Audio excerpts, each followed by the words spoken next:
నమస్తే, welcome to జీవనరేఖ. ఇటీవల మహిళల్లో ఎక్కువగా ఇబ్బంది పడుతున్న సమస్య సంతానలేమి. ఇదొక పెద్ద సమస్యగా కనబడుతున్నా అందరికీ ఒకే కారణం ఉండకపోవచ్చు. ఎక్కువ మంది మహిళల్లో సంతానలేమికి కారణమవుతున్న థైరాయిడ్, అధిక బరువు, పీసీఓడి, ఫెలోపియన్ ట్యూబ్స్లో లోపాలు తదితర అంశాలపై మీ సందేహాలకు 49 సంతాన సాఫల్యత కేంద్రం డాక్టర్ స్ఫూర్తి గారు మనతో పాటు ఉన్నారు. వారిని అడిగి మరిన్ని సందేహాలను నివృత్తి చేసుకుందాం. ఎవరికైనా ఎటువంటి సందేహాలున్నా కూడా స్క్రీన్ పైన కనబడుతున్న నంబర్స్కి కాల్ చేసి మీ సందేహాలను నివృత్తి చేసుకోవచ్చు. Hello doctor, welcome to our studio. Thank you. ముందుగా అసలు ఐయుఐ అంటే ఏంటంటారు, దీని గురించి వివరంగా తెలియజేస్తారా? సో ఐయుఐ అంటే ఇంట్రా యూట్రైన్ ఇన్సెమినేషన్ అండి. అంటే ఇది ఐవీఎఫ్ అంత పెద్ద ట్రీట్మెంట్ కాదు. అలా అని అంటే ఎవరికైతే న్యాచురల్గా ప్రెగ్నెన్సీ రావడంలో కష్టం అవుతుంది, వాళ్ళకి ఎటువంటి ప్రాబ్లమ్స్ కనిపించవు కొంచెం మందిలో, అంటే అన్ఎక్స్ప్లెయిన్ ఇన్ఫర్టిలిటీ అంటారు. అంటే హస్బెండ్లో టెస్ట్ చేసినప్పుడు సీమెన్ అనాలిసిస్లో ఏం ప్రాబ్లం ఉండదు, వైఫ్లో ఎగ్ పెరగడం బాగా పెరుగుతుంది, ట్యూబ్స్లో కూడా రెండు సైడ్స్లో ఒక ట్యూబ్ అన్న ఓపెన్ ఉంటుంది, బట్ స్టిల్ ప్రెగ్నెన్సీ రావట్లేదు అన్న వాళ్ళకి ఇది అడ్వైస్ చేస్తాం. లేదంటే ఆల్రెడీ ట్యాబ్లెట్స్తో చాలాసార్లు ట్రై చేశారు, ఇంకా రావట్లేదు ప్రెగ్నెన్సీ అయినప్పుడు నెక్స్ట్ బెస్ట్ స్టెప్ లాగా అంటే ఐవీఎఫ్ డైరెక్ట్గా అడ్వైస్ చేయకుండా మధ్యలో ఇదొకటి ఐయుఐ అనే స్టెప్ అడ్వైస్ చేస్తామండి. సో దీనిలో ఏమవుతుందంటే ఎగ్ పెరగడానికి ట్యాబ్లెట్స్ ఇస్తారు వైఫ్కి, అండ్ డే 2 నుంచి ఆ ట్యాబ్లెట్స్తోని ఎగ్ ఎట్లా పెరుగుతుందో రెస్పాన్స్ అనేది మధ్యలో ఫాలిక్యులర్ ట్రాకింగ్ చేసి చూస్తాం. అలా చేసి చూసినప్పుడు ఎగ్ అనేది పెరుగుతుంది అన్నప్పుడు ఆ ఎగ్ ఒక 18 to 20 millimeters సైజ్ వచ్చినప్పుడు అది రిలీజ్ అవ్వడానికి ట్రిగర్ ఇంజెక్షన్ ఇస్తారు. ఆ ఇంజెక్షన్ ఇచ్చిన ఒక 36 hours to 40 hours పేషెంట్ని మళ్ళీ పిలిచి చూస్తాము. అండ్ ఎగ్ రిలీజ్ అయిందని కన్ఫర్మ్ అయిన తర్వాత హస్బెండ్ సీమన్ శాంపిల్ ఇవ్వడం జరుగుతుంది. సీమన్ శాంపిల్ ఇచ్చిన తర్వాత ఆ సీమన్ని ప్రాసెస్ చేసి వాష్ చేసి దాన్ని ఒక చిన్న క్యాథెటర్ ద్వారా దాన్ని లోడ్ చేసుకొని యూట్రస్ లోపలికి వేయడం జరుగుతుంది. సో ఈ ప్రాసెస్ని ఇంట్రా యూట్రైన్ ఇన్సెమినేషన్ అంటారు. సో వీళ్ళు ఈ ప్రాసెస్లో న్యాచురల్గా కలుస్తూ ఉంటారు. దాంతోపాటు ఇది ఒకటి ఎక్స్ట్రా స్టెప్ లాగా చేస్తాం కాబట్టి సక్సెస్ రేట్ అనేది జస్ట్ న్యాచురల్గా ట్రై చేసి దాంతో కంపేర్ చేస్తే కొంచెం పెద్దగా ఉంటుందండి. అంటే కరెక్ట్ ఏజ్లో, అంటే ఏదైనా ఒక ట్యూబ్ ఓపెన్ ఉన్న వాళ్ళకి, ఎగ్ నెంబర్ అనేది కరెక్ట్గా ఉన్న వాళ్ళకి, ఎగ్ బాగా పెరిగిన వాళ్ళకి, మైల్డ్ మేల్ ఫ్యాక్టర్ ఇన్ఫర్టిలిటీ ఉన్న వాళ్ళకి ఒక పేషెంట్ సెలెక్షన్ అనేది కరెక్ట్గా చేసాము అన్నప్పుడు ఒక సైకిల్లో 10 to 15% సక్సెస్ రేట్ అనేది చూడడం జరుగుతుంది. అండ్ ఒక 3 to 4 cycles అనేవి అడ్వైస్ చేయడం జరుగుతుంది. సో అలా చేసినప్పుడు క్యూములేటివ్ ప్రెగ్నెన్సీ రేట్ అనేది చూస్తాము, అదొక 30 to 40% అనేది అడ్వైస్ చేయడం జరుగుతుంది.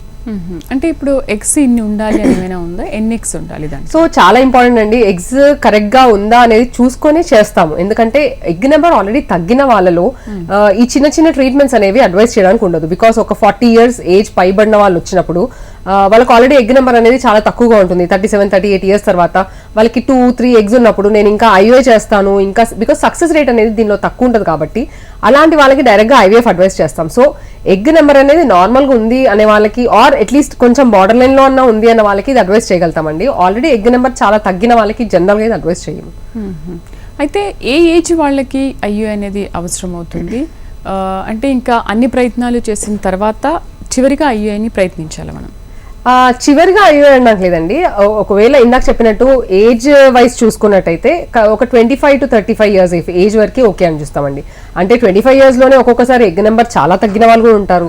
సో అలా కాకుండా 25 to 35 years ఏజ్ వాళ్ళలో ఎగ్ నెంబర్ బాగానే ఉంది అన్న వాళ్ళలో ఇది అడ్వైస్ చేస్తాం. సో రిజర్వ్ అనేది నార్మల్గా ఉండడంతో పాటు ఇంకా వేరేగా చూసుకుంటాం. అంటే మేల్ ఫ్యాక్టర్, మగవాళ్ళలో కణాలు అనేవి మైల్డ్ మేల్ ఫ్యాక్టర్ ఇన్ఫర్టిలిటీ, అంటే మినిమం 10 million మొటైల్ స్పర్మ్స్ అనేవి ఉన్నప్పుడు మాత్రం అడ్వైస్ చేయడం జరుగుతుంది. అండ్ ఇందాక చెప్పినట్టు మినిమం ఒకటన్నా ట్యూబ్, 2 ట్యూబ్స్లో ఒకటన్నా ట్యూబ్ ఓపెన్ ఉన్న వాళ్ళకి ఇది అడ్వైస్ చేయడం జరుగుతుంది. ఎవరికైతే 2 ట్యూబ్స్ బ్లాక్ ఉన్నాయో వాళ్ళకి ఇంకా నేను మళ్ళీ ఐయుఐ చేస్తా అనడానికి ఉండదండి. బికాస్ న్యాచురల్గా ప్రెగ్నెన్సీ అనేది ట్యూబ్లోనే రావాలి. ఒకవేళ ట్యూబ్ బ్లాక్ ఉన్నప్పుడు ఐయుఐ అనేది అడ్వైస్ చేయడానికి ఉండదు. సో పేషెంట్ సెలెక్షన్ అనేది ఐయుఐ సక్సెస్కి మోస్ట్ ఇంపార్టెంట్. ఎవరికైతే మనము కరెక్ట్గా సెలెక్ట్ చేసుకున్నప్పుడు వాళ్ళకి సక్సెస్ రేట్స్ అనేవి బెటర్గా చూస్తాం. ఓకే, అసలు ఐయుఐ సక్సెస్ రేట్ అనేది ఎంతవరకు ఉంది అంటారు? అంటే చాలామంది ఐయుఐకి ఇంట్రెస్ట్ చూపిస్తారు, ఇంకా పిల్లలు మాకు పుట్టరు అనుకున్నప్పుడు ఐయుఐకి వెళ్తూ ఉంటారు, బట్ దీని సక్సెస్ రేట్ కూడా అంతగా ఉందంటారా? సో ఇందాక చెప్పినట్టు అంతేనండి. బికాస్ ఇందులో ఆ ప్రొసీజర్, ఒక స్పర్మ్ ఎక్స్ట్రాగా వేయడం అనేది ప్రొసీజర్ అనేది ఎక్స్ట్రాగా జరుగుతుంది. మిగతా ఎగ్ స్పర్మ్ కలయిక అనేది అన్ని న్యాచురల్గానే అవ్వాలి, కాబట్టి దాని సక్సెస్ రేట్ అనేది ఐవీఎఫ్కి చెప్పినట్టు హైగా అంటే 50-60% లాగా చెప్పలేమండి. సో ఇందులో ఆ స్పర్మ్, బికాస్ మనం వాష్ చేసిన వెస్ట్ స్పర్మ్ని యూట్రస్ లోపల వేస్తున్నాం కాబట్టి ఆ ఎగ్ని కలిసే ఛాన్స్ అనేది బెటర్గా ఉంటుంది అనే ఒక కాన్సెప్ట్ తోటి ఇది వేయడం జరుగుతుంది. సో న్యాచురల్ గా ట్రై చేసే వాళ్ళతో కంపేర్ చేస్తే డెఫినెట్ గా ఐవీఎఫ్ లో సక్సెస్ రేట్ ఎక్కువ ఉంటుంది. బట్ హైయర్ సక్సెస్ రేట్స్ అనేవి కావాలంటే మాత్రం డైరెక్ట్ గా ఐవీఎఫ్ అడ్వైస్ చేస్తాం. బికాస్ దీనిలో ఎగ్ స్పర్మ్ అనేది కలయిక జరగడం అన్న న్యాచురల్ గానే అవ్వాలి, అండ్ ఆ వచ్చిన ఎంబ్రియో వచ్చి న్యాచురల్ గానే వచ్చి లైనింగ్ లో అతుక్కోవాలి. సో సక్సెస్ రేట్స్ అనేవి కరెక్ట్ గా పేషెంట్ సెలెక్ట్ చేసుకున్నప్పుడు 10 to 15% ఒక సైకిల్లో ఉంటుంది.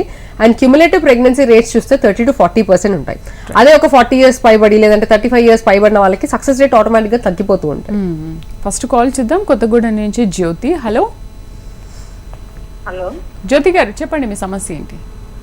మేడం, నేను రీకాలికేషన్ ఆపరేషన్ చేయించుకున్నాను మేడం.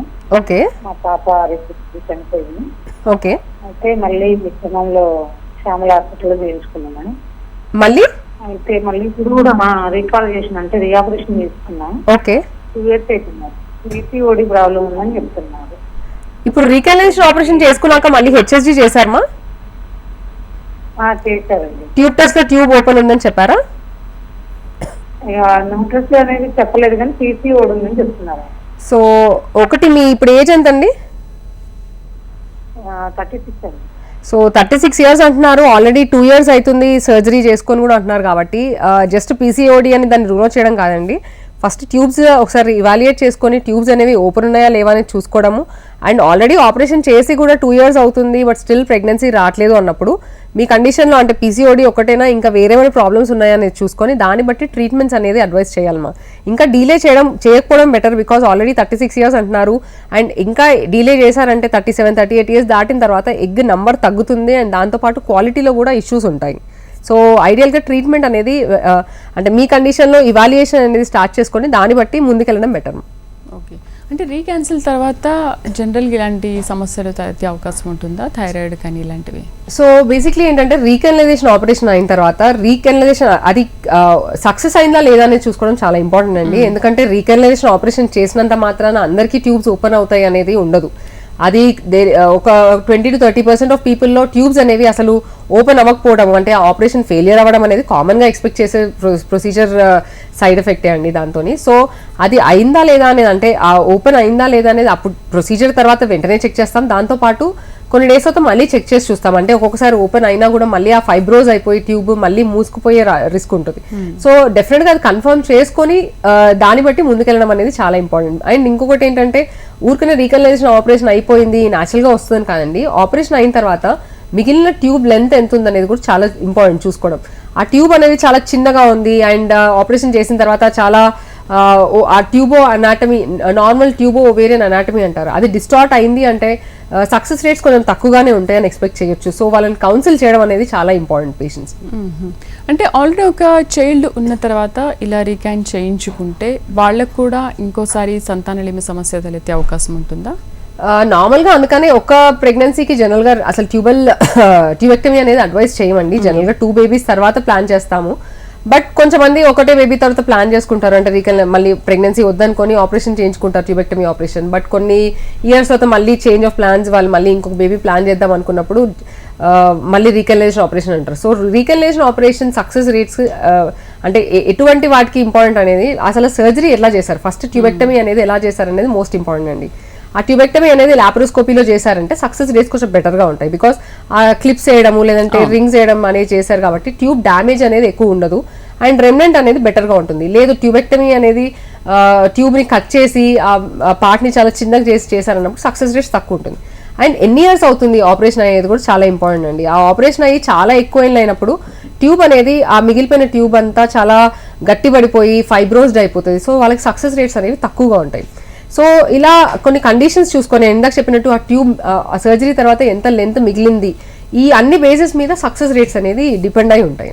ఓకే, ఈ ఐయుఐకి సెమెన్ శాంపిల్ అనేది అసలు ఎన్ని రోజులు గ్యాప్ ఉండాలి అంటారు? సో నార్మల్గా ఒక సీమెన్ అనాలిసిస్ ఇచ్చినప్పుడు 3 to 5 days గ్యాప్ అని చెప్తాము. ఐడియల్గా ఒక అట్లీస్ట్ 3 to 5 days గ్యాప్ ఉండాలని చెప్తాం. కానీ ఇందాక నేను చెప్పినట్టు ఐయుఐలో అంత డ్యూరేషన్ ఆఫ్ గ్యాప్ చెప్పమండి. బికాస్ ఐయుఐ అనగానే ఓన్లీ ఐయుఐ చేయడం ఒకటే కాదండి, దీనిలో న్యాచురల్గా కూడా కలుస్తుంటారు పేషెంట్స్, దాంతో పాటు ఎక్స్ట్రాగా చేసే స్టెప్ ఇది. సో వీళ్ళకి ఏంటంటే ఎక్కువ డేస్ ఆఫ్ గ్యాప్ అనేది చెప్పము, 1 day అనేది ఐడియల్గా చెప్తాము. ఇందాక నేను చెప్పినట్టు ట్రిగ్గర్ ఏ రోజైతే ఇస్తామో ఆ రోజు వరకు రిలేషన్లో ఉండమని చెప్తాము. ట్రిగర్ ఇచ్చే నెక్స్ట్ డే ఒక్క రోజు మాత్రం గ్యాప్ ఇవ్వమని చెప్తాము అండ్ ఆ నెక్స్ట్ డే రోజు ఐఓఐ చేస్తాం జనరల్గా అందరికి ఇచ్చే ప్రోటోకాల్. ఓకే, ఈ ఐఓఐకి సెమెన్ శాంపిల్ అనేది అసలు ఎంత మోతాదులో ఉంటే బెటర్ అంటారు, ఎప్పుడు చేయాలి అది? సో సీమెన్ అనాలిసిస్ చూసుకున్నట్టయితే ఇందాక చెప్పినట్టు minimum at least male male factor infertility అని చెప్తామండి. అంటే motile sperms, total motile sperms అనేవి మినిమం 10 millions ఉన్నప్పుడు సక్సెస్ రేట్స్ అనేవి బెటర్గా ఉంటాయి. మరీ తక్కువగా ఉంది, less than 5 millions or less than 8 millions ఉంది అన్నప్పుడు సక్సెస్ రేట్స్ ఆటోమేటిక్గా తగ్గుతాయి. బికాస్ మళ్ళీ స్పర్మ్ అనేది స్విమ్ చేసుకుంటూ వెళ్ళి ఎగ్ని కలవాలి కాబట్టి ఆ ఐడియల్ టోటల్ మొటైల్ స్పర్మ్స్ అనేవి 10 millions కట్ ఆఫ్ అనేది తీసుకుంటామండి. అలా ఉన్న వాళ్ళకి మాత్రమే ఇది అడ్వైస్ చేస్తాం. అంటే పోస్ట్ వాష్ శాంపిల్ అని చెప్పింది, ఆ శాంపిల్ని వాష్ చేసిన తర్వాత వచ్చిన ఆ కాన్సన్ట్రేటెడ్ శాంపుల్లో మినిమం 10 million మొటైల్ స్పర్మ్స్ అన్న ఉన్నప్పుడు సక్సెస్ రేట్ బాగుంటుంది. అసలు ఎప్పుడు ఐయుఐకి వెళ్ళాలి అంటే ఇప్పుడు పెళ్ళైన తర్వాత ఒక 1 year వరకు చూస్తూ ఉంటారు కదా, 1 year తర్వాత పిల్లలు పుట్టలేదు అంటే అది సంతానలేమి కింద పరిగణించి అప్పుడు ఐయుఐకి వెళ్ళాలా, లేదు ఐయుఐకి ముందు ఇంకేదైనా ప్రయత్నాలు ఉంటాయా? సో డైరెక్ట్గా ఐయుఐ అనేది చెప్పమండి. అంటే depends on the patient condition, patient age ఎంత, వాళ్ళ ఇప్పటివరకు తీసుకున్న ట్రీట్మెంట్స్ ఏమేమి ఉన్నాయి అండ్ వాళ్ళు మ్యారేజ్ అయ్యి ఎన్ని ఇయర్స్ అవుతుంది, ఎన్ని ఇయర్స్ నుంచి ట్రై చేస్తున్నారు అనేది చాలా ఇంపార్టెంట్. సో ఆల్రెడీ పేషెంట్ మీరు అన్నట్టు జస్ట్ 1-2 years అవుతుంది, వాళ్ళు పెద్దగా ఇవాల్యుయేషన్ చేయించుకోలేదు అన్నప్పుడు వాళ్ళకి రైట్ అవే ఐఓఐ అనేది అడ్వైస్ చేయము. ఓన్లీ ఇఫ్ ఏమైనా ప్రాబ్లం రైట్ అవే కనిపిస్తుంది అన్నప్పుడే ఐఓఐ అడ్వైస్ చేస్తాం. లేదు అన్నప్పుడు వాళ్ళకి ఎర్లీగా అంటే దాని ముందు న్యాచురల్గా ట్రై చేయడం అనేది అంటే ఓవ్యులేషన్ ఇండక్షన్ అనేది అడ్వైస్ చేస్తామండి. సో ఎగ్ పెరగడానికి టాబ్లెట్స్ ఇవ్వడము అండ్ అది ఎలా పెరుగుతుందో ఫాలిక్యులర్ ట్రాకింగ్ చేయడం.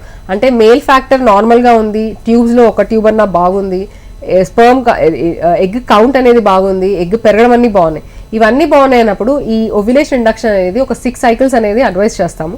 అలా ప్రెగ్నెన్సీ రావట్లేదన్నప్పుడే నెక్స్ట్ స్టెప్ నెంబర్ 2 లాగా ఐఓఐ అడ్వైస్ చేస్తాం. లేదు కొంచెంమందికి ఒకవేళ వాళ్ళకి కంప్లైంట్స్ అనేవి ఎర్లీగా ఉన్నాయి అంటే సపోజ్ వాళ్ళు బేసిక్ ఇవాల్యుయేషన్లో సీమెన్ అనాలిసిస్లో ప్రాబ్లం ఉంది, సీమెన్ అనాలిసిస్లో ఇందాక చెప్పినట్టు మొటైల్ స్పర్మ్స్ అనేవి కొంచెం తక్కువగా ఉన్నాయి అంటే 15 millions అనేది నార్మల్గా తీసుకుంటాము, అలా కాకుండా 10 millions ఉంది, అలా ప్రాబ్లం ఉంది, లేదంటే ఒకటే ట్యూబ్ ఓపెన్ ఉంది, వాళ్ళకి బార్డర్ లైన్ ఓవేరియన్ రిజర్వ్ లాగా ఉంది అన్నప్పుడు మాత్రం వాళ్ళకి కొంచెం డైరెక్ట్గా ఎర్లీగా ట్రీట్మెంట్ అనేది అడ్వైస్ నెక్స్ట్ స్టెప్గా అడ్వైస్ చేయడం కాబట్టి వాళ్ళకి ఐఓఐ అనేది అడ్వైస్ చేస్తాం ఎర్లీగా. రైట్, ఒక పేషెంట్ 49కి వచ్చినప్పుడు మాకు పిల్లలు కలగట్లేదు అన్నప్పుడు అసలు ఎప్పుడు ఐయుఐ అనేది చేస్తారు, ముందుగా ఎటువంటి టెస్ట్లు వాళ్ళకి చేస్తూ ఉంటారు? సో ఒక కపుల్ వచ్చినప్పుడు బేసిక్ ఇవాల్యుయేషన్ అనేది ఇద్దరికి చేస్తామండి. సో బేస్డ్ ఆన్ ఇందాక నేను చెప్పినట్టు వాళ్ళ ఏజ్ ఏంటి, వాళ్ళు ఎన్ని ఇయర్స్ నుంచి ట్రై చేస్తారు, ఫస్ట్ ఒక బేసిక్స్ హిస్టరీతోని మాకు అర్థమవుతుంది ప్రాబ్లం ఏంటి అనేది అర్థమవుతుంది. సో దాన్ని బట్టి టైలర్డ్ ట్రీట్మెంట్ అనేది ఉంటుందండి. అంటే రాగానే అందరికీ ఒక రకమైన ట్రీట్మెంట్, లేదంటే రాగానే అందరికీ ఐఓఐ చేయడమా ఐవీఎఫ్ చేయడమా అని ఉండదు. సో వాళ్ళకి టైలర్డ్ అంటే వాళ్ళకి హిస్టరీ బట్టి, వాళ్ళు ఎగ్జామినేషన్ బట్టి వైఫ్ సైడ్ ఒక బేసిక్ స్కాన్ అనేది చేయడం జరుగుతుంది. స్కాన్లో తన ఎగ్ కౌంట్ ఎలా ఉంది, ఎగ్ రిజర్వ్ ఎలా ఉంది, అండ్ యూట్రస్ ఎలా ఉంది, యూట్రస్ కండిషన్, యూట్రస్ లోపల లైనింగ్ ఎలా ఉంది, ఇంకేమైనా వేరే ఇష్యూస్ ఉన్నాయా, సిస్ ఉన్నాయా అనేది చూస్తాము. అట్ ద సేమ్ టైం కొన్ని బ్లడ్ టెస్ట్ ఇస్తారు, ఆ బ్లడ్ టెస్ట్లో తన బేసిక్ హిమోగ్లోబిన్ లెవెల్ ఎలా ఉంది, థైరాయిడ్, షుగర్స్ అన్ని హార్మోన్ లెవెల్ ఎలా ఉంది అనేది చెక్ చేస్తాం. At the same time tubes అనేవి ఆల్రెడీ ట్రీట్మెంట్స్ తీసుకున్న వాళ్ళలో ఆల్రెడీ ట్రీట్మెంట్స్ ట్యూబ్ టెస్ట్ ఉంది అన్నప్పుడు మళ్ళీ అడ్వైస్ చేయము. ఒకవేళ లేదు ట్రీట్మెంట్ ట్యూబ్ ఇవాల్యుయేషన్ అవ్వలేదు అంటే ట్యూబ్ ఇవాల్యుయేషన్ కూడా చేస్తాం. అండ్ మేల్స్లో సీమెన్ అనాలిసిస్. సో ఈ అన్నిట్లో ఈ బేసిక్ ఇవాల్యుయేషన్లో ఏదైనా ప్రాబ్లం ఉంది అనే దాన్ని బట్టి ఆ ట్రీట్మెంట్ అనేది అడ్వైస్ చేయడం జరుగుతుంది. రైట్, నెక్స్ట్ కాల్ చూద్దాం. విజయవాడ నుంచి శివ. హలో శివ గారు, చెప్పండి మీ సమస్య ఏంటో. మేడం, ఇప్పుడు 2 సంవత్సరాలు అవుతుందండి. ఏంటండి? మ్యారేజ్ 2 సంవత్సరాలు అవుతుందండి. పిల్లలు లేరండి. ఓకే, ట్రీట్మెంట్స్ ఏమైనా తీసుకున్నారండి? ట్రీట్మెంట్ ఏమి వెళ్ళదండి హాస్పిటల్కి. మీ వాయిస్ క్లియర్గా లేదండి. వెళ్ళదండి, ట్రీట్మెంట్ ఏం తీసుకోలేదు మేడం. ఓకే, మీ వైఫ్ ఏజ్ ఎంత ఇప్పుడు? నా ఏజ్ వచ్చి 38-36 ఉండొచ్చండి. ఓకే, సో మీ ఏజ్ ఎంత అండి? నా ఏజ్ అండి. మీ వైఫ్ ఏజ్ ఎంత అని అడిగాను ఫస్ట్ నేను. మా వైఫ్ ఏజ్ మేడం, అంటే మేడం నా అన్న ఒక 3 years పెద్దదని చెప్తున్నారు మేడం. అంటే ఆధార్ కార్డులో అట్లా రాసిచ్చారని అంటున్నారు. నాకు తెలియదు madam. Okay okay, so already 34 years అంటున్నారు అండ్ మీది కూడా 38 years అంటున్నారు కాబట్టి మ్యారేజ్ 2 years అవుతుంది కాబట్టి ఇప్పటిదాకా ఏం ట్రీట్మెంట్స్ తీసుకోలేదు కాబట్టి ఇందాక చెప్పినట్టు ఒక బేసిక్ ఇవాల్యుయేషన్ అనేది చేయించుకోవడం ఇంపార్టెంట్ అండి. సో బేసిక్ ఇవాల్యుయేషన్లో ఏం ప్రాబ్లం లేదు అన్నప్పుడు చిన్న చిన్న ట్రీట్మెంట్స్తో మాత్రం ట్రీట్మెంట్ స్టార్ట్ చేయడం అడ్వైస్ చేస్తాం. బికాస్ 2 years నుంచి కూడా ఇంకా ప్రెగ్నెన్సీ రావట్లేదు కాబట్టి ఒకవేళ ఏం ప్రాబ్లం లేదు అనడానికి కూడా లేదండి. ఏమన్నా ప్రాబ్లం ఉందనేది ఫస్ట్ మనకు బేసిక్ ఇవాల్యుయేషన్ తెలుస్తుంది. దాన్ని బట్టి ట్రీట్మెంట్ అంటే ఏం ప్రాబ్లం లేదు అందులో మేజర్గా అన్నప్పుడు చిన్న చిన్న ట్రీట్మెంట్స్ ఆర్ అందులో ఏమైనా ప్రాబ్లం ఉందంటే దానికి తగ్గట్టుగా ఇవాల్యుయేషన్ అనేది అడ్వైస్ చేస్తారండి. ఓకే, సో ఏ ఏజ్ వరకు ఐయూ అనేది సజెస్ట్ చేస్తూ ఉంటారు? ఏ ఏజ్ వరకు అయితే ఇది సక్సెస్ రేట్ ఉంటుంది? సో ఇందాక చెప్పినట్టు 35-37 years వరకు చూస్తామండి. అంటే వాళ్ళకి రిజర్వ్ అనేది బాగుంది, at least border line ovarian reserve అయినా ఉంది అనేది చూసుకుంటాము. ఒకవేళ ఇందాక చెప్పినట్టు ఒక 30లోనే కొంచెం మందికి ప్రీమెచ్యూర్ ఓవేరియన్ ఫెయిలియర్ అని ఉంటుంది. అంటే వాళ్ళకి 28-29 yearsకే వాళ్ళకి 40+ తర్వాత కనిపించాల్సిన ఎగ్ రిజర్వ్ అనేది కనిపిస్తుంది. ఒకవేళ అలా ఉంది అన్నప్పుడు వాళ్ళకి ఎగ్ నెంబర్ ఆల్రెడీ తగ్గింది ఎర్లీగానే అన్నప్పుడు వాళ్ళకి ఐఓఐ అనేది అడ్వైస్ చేయము. అట్లాంటి వాళ్ళకి డైరెక్ట్ ఐవీఎఫ్ఏ అడ్వైస్ చేస్తాము. లేదు అంతా బాగానే ఉంది, అట్లీస్ట్ బార్డర్ లైన్లో రిజర్వ్ అయినా ఉంది అన్నప్పుడు at least till 37 years will wait and see. And ఒక్కొక్కసారి ఇప్పుడు secondary infertility, second pregnancy plan చేస్తున్నారు అనే వాళ్ళు ఇప్పుడు ఈవెన్ 38-39 తర్వాత కూడా ఎగ్ రిజర్వ్ బాగానే ఉంది అన్నప్పుడు వాళ్ళకు కూడా అడ్వైస్ చేస్తాం. సో ఇందాక చెప్పినట్టు అది కేస్ టు కేస్ వాళ్ళ హిస్టరీ తీసుకొని దాన్ని బట్టి అడ్వైస్ చేస్తాం. But ideal cut off is 37-38 years చూసుకుంటాం. అసలు ఐయుఐ ప్రాసెస్ ఏంటంటారు? ఎప్పుడు స్టార్ట్ చేస్తారు అండ్ ఎన్ని రోజులు మనం డాక్టర్ని ఫాలోఅప్లో ఉండాలి? ఎప్పుడు మనకు కన్ఫర్మ్ అయ్యే అవకాశాలు ఉంటాయి? సో ఐయుఐ అంటే ఇందాక చెప్పినట్టు పేషెంట్ day 2కి వస్తారండి. కపుల్ day 2కి స్కాన్ చేస్తాము. వైఫ్ స్కాన్ చేసినాక అందులో ఏ ప్రాబ్లం లేదంటే సిస్ట్లు ఏం లేవు అన్నప్పుడు వాళ్ళకి ఓవ్యులేషన్ ఇండక్షన్ టాబ్లెట్స్ అనేది స్టార్ట్ చేస్తాం. ఆ టాబ్లెట్స్ ఒక 5 days టాబ్లెట్స్ తర్వాత ఒక 7th-8th డేకి మళ్ళీ స్కాన్ చేసుకొని చూస్తాం. ఎగ్ పెరగడం అనేది ఎట్లా పెరుగుతుందని చూస్తాము. ఒకవేళ ఎగ్ రెస్పాన్స్ అనేది సరిగ్గా లేదు అన్నప్పుడు ఇంజెక్షన్స్ అనేవి స్టార్ట్ చేస్తాం. అలా స్టార్ట్ చేసిన తర్వాత మళ్ళీ ఎప్పుడైతే ఎగ్ రెస్పాన్స్ స్టార్ట్ అయింది, ఆ ఎగ్ ప్రాపర్గా ఒక 18-20 mm సైజ్లో వచ్చింది అన్నప్పుడు వాళ్ళకి ట్రిగర్ ఇంజెక్షన్ అనేది ఇస్తాము.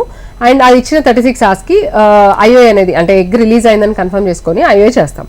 సో ఐఓఐ చేసిన అది ఇందాక చెప్పినట్టు ఒక డేకే ప్రొసీజర్ అండి. దానికి అడ్మిషన్స్ లాంటివి ఏం అవసరం ఉండదు.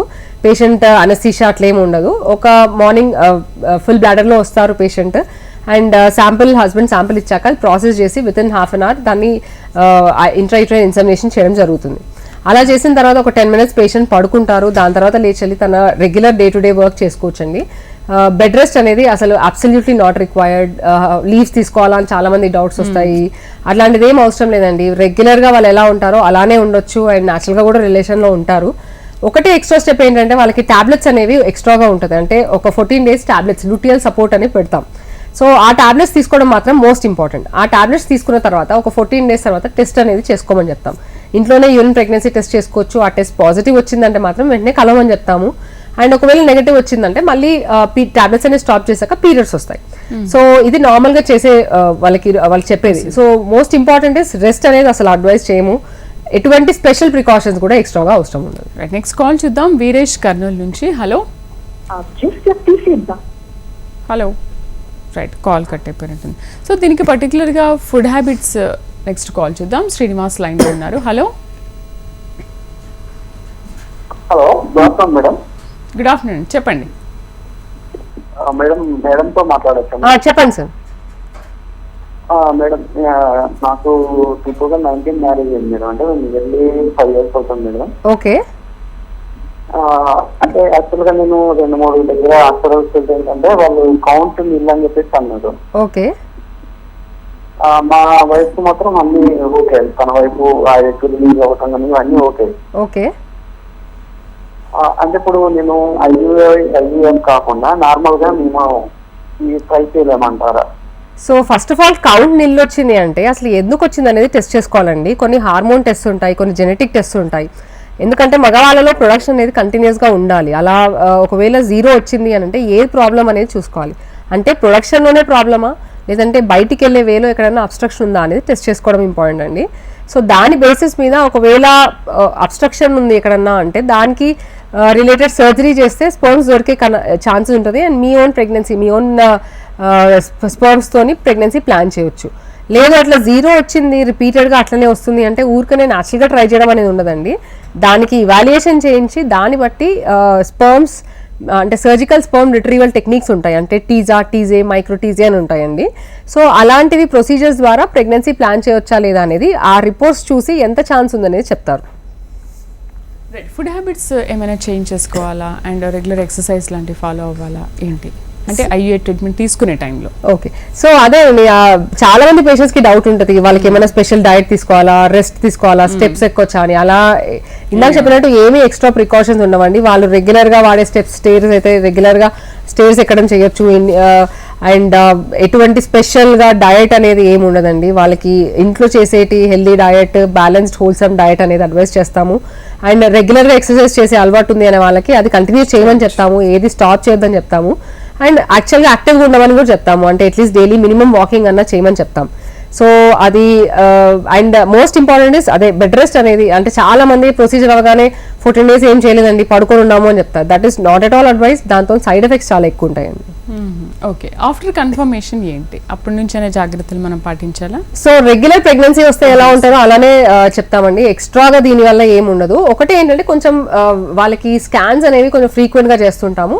ఒక 2-3 months వరకు కొంచెం టాబ్లెట్స్ సపోర్ట్ అనేది కూడా ఎక్కువగా ఇస్తుంటాం. అంతేగాని దీనిలో ఇంకా ఎక్స్ట్రాగా న్యాచురల్ ప్రెగ్నెన్సీ లాగానే వచ్చినట్టు ఈ ప్రెగ్నెన్సీ. సో దీనిలో మరి ఐవీఎఫ్ ప్రెగ్నెన్సీ అంత ఎక్కువగా కూడా ఏమి ఫ్రీక్వెంట్ స్కాన్స్ కూడా అవసరం పడదు. న్యాచురల్ ప్రెగ్నెన్సీ లాగానే న్యాచురల్ ఎలాంటి జాగ్రత్తలు తీసుకుంటారో అలానే తీసుకుంటే సరిపోతుంది. రైట్, నెక్స్ట్ కాల్ చూద్దాం. మధుసూదన్, హలో.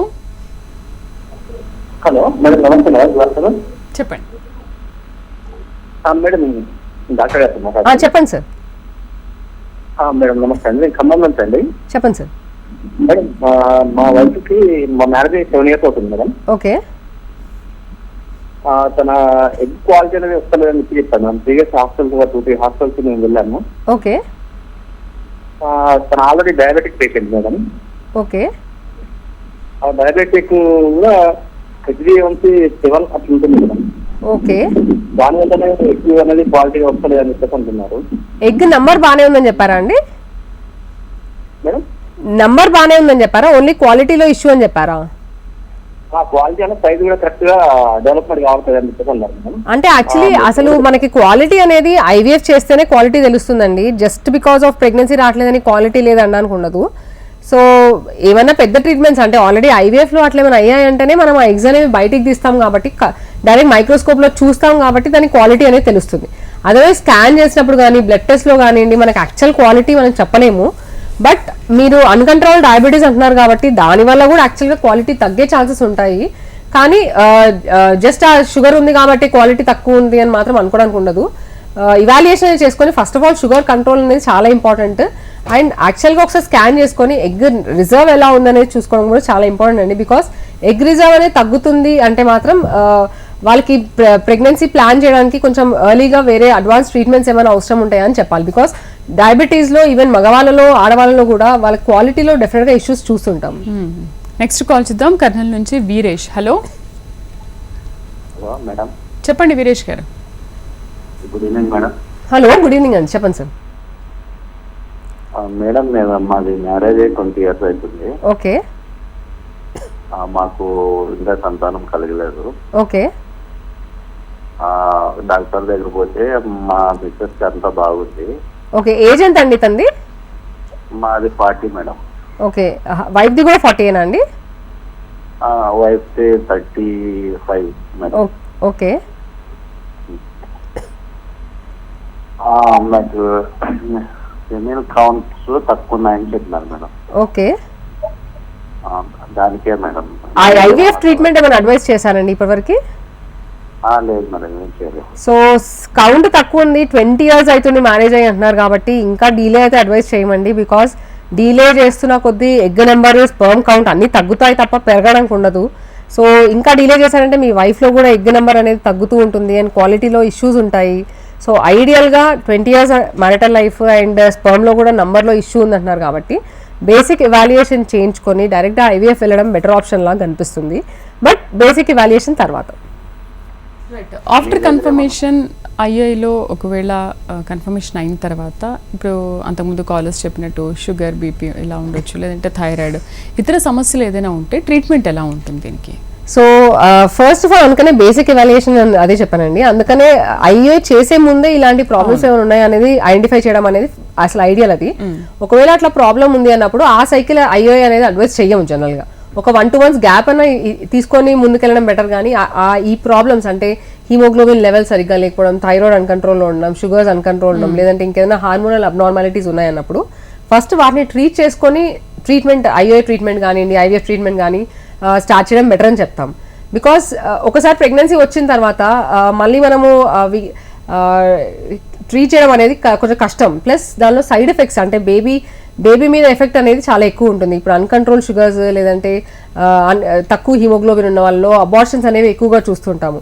సో ఇలాంటి అన్ని ప్రాబ్లమ్స్ ఉంటాయి కాబట్టి వాళ్ళకి ఆ ట్రీట్మెంట్ అనేది ప్రీ ప్రెగ్నెన్సీ కౌన్సిలింగ్ అనేది అందుకనే చాలా ఇంపార్టెంట్.